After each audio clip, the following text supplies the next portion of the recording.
2 metre लंबे चालक में 10 एम्पियर की धारा प्रवाहित है।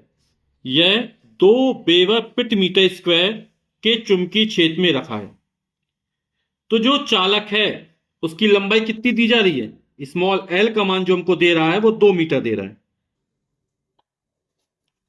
और प्रवाहित वैद्युत धारा आई से लिखी जाती है, और आई का मान जो हमको दे रहा है वो 10 एम्पियर दे रहा है। एम्पियर क्या है? वैद्युत धारा का मात्रक है। यह 2 वेबर प्रति मीटर स्क्वायर के चुंबकीय क्षेत्र में, तो चुंबकीय क्षेत्र की तीव्रता है, चुंबकीय क्षेत्र का जो मात्रक होता है वो क्या होता है? वेबर प्रति मीटर स्क्वायर। और किससे लिखा जाता है? कैपिटल बी से लिखा जाता है। ठीक, इसका दूसरा मात्रक भी होता है न्यूटन प्रति एम्पियर प्रति मीटर होता है। ठीक, तो बी, बी का मान कितना दे रहा है? 2 वेबर प्रति मीटर स्क्वायर दे रहा है। चालक में लगने वाले चुंबकीय बल का मान ज्ञात कीजिए, यानी कैपिटल एफ का जो मान है वो हमको ज्ञात करना है। यदि धारावाही चालक चुंबकीय क्षेत्र के फर्स्ट समांतर है, तो जब धारावाही चालक चुंबकीय क्षेत्र के समांतर होता है या दो रेखाएं परस्पर समांतर होती है, तो उनके बीच जो कोण बनता है वो 0 डिग्री का या 0 अंश का कोण बनता है। तो धारावाही चालक जो है वो चुंबकीय क्षेत्र के समांतर है, यानी जो थीटा का मान होगा वो कितना हो जाएगा? 0 डिग्री हो जाएगा। ठीक है, तो फर्स्ट पार्ट में थीटा का मान कितना है? 0 डिग्री है, क्योंकि धारावाही चालक चुंबकीय क्षेत्र के समांतर है।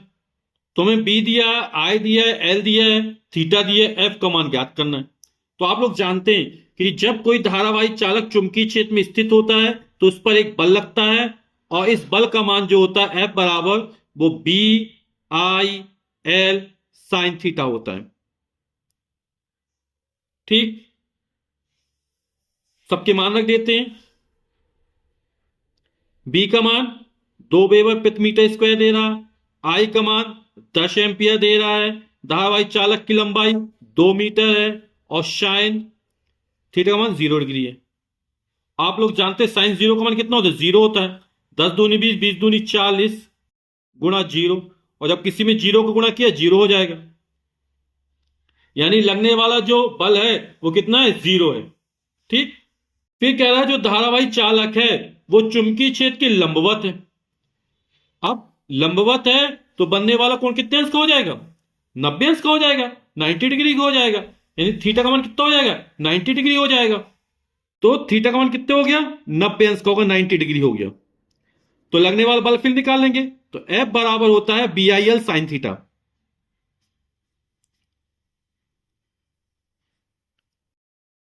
बी का मान कितना दिया है? 2 वेबर प्रति मीटर स्क्वायर दिया गया है, आई का मान 10 एम्पियर दिया गया है, धारावाही चालक की लंबाई जो वो 2 मीटर है, और साइन थीटा का मान कितना है? 90 डिग्री है, क्योंकि धारावाही जो चालक है वो चुंबकीय क्षेत्र के लंबवत है। 10 दूनी 20, 20 दूनी 40। ठीक है, और साइन 90 का मान कितना होता है? 1 होता है। 40 एकम 40। तो बल का मात्रक क्या होता है? न्यूटन होता है। यानी कि अब धारावाही चालक पर जो लगने वाला बल है वो कितना है? 40 न्यूटन का है।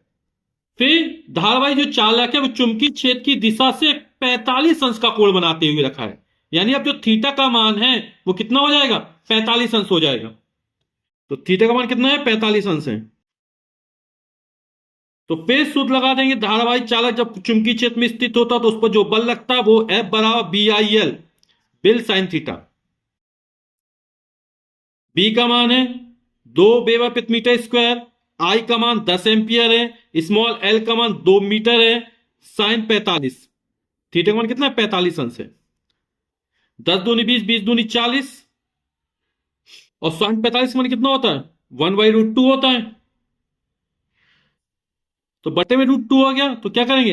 अंश और हर में √2 का गुणा कर देते हैं। 40 अपॉन √2 था, हमने क्या किया? अंश और हर में √2 का गुणा कर दिया, तो ये हो जाएगा 40 √2, √2 में √2 गुणा करेंगे तो कितना? 2 हो जाएगा, और 40 में 2 का भाग करो कितना आएगा? 20 √2। और बल का मात्रा क्या होता है? न्यूटन।